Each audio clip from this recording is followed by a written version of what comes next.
Hi everyone, we're on site in Leeds today.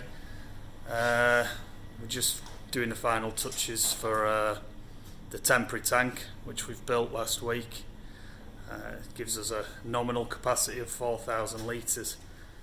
We're actually being contracted to remove this large steel Braithwaite tank. So the building cannot have any disruption. So at 1:30 in the morning tomorrow night we're going to be putting this tank into service. We've got our usual hose assembly setup, which we're going to cam lock onto the temporary tank, and we're going to connect it onto the 3-inch down service.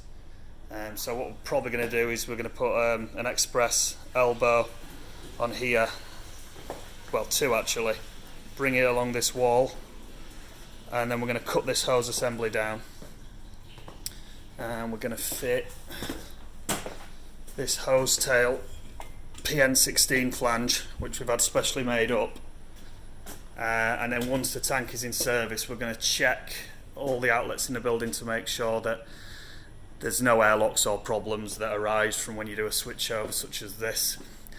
And then on Wednesday morning we're going to be stripping this large tank out and getting it off site, which we've estimated it's going to take us about 3 days. There is a bit of hot works on there as well, because we're going to have to cut the roof off, cut a hatch in the side of the tank as well to give us better access. And then once that's out, next Monday we'll be installing 2 GRP tanks on these concrete plinths, plumbing it all in, and then doing another overnight switchover. Just thought I'd share that with you.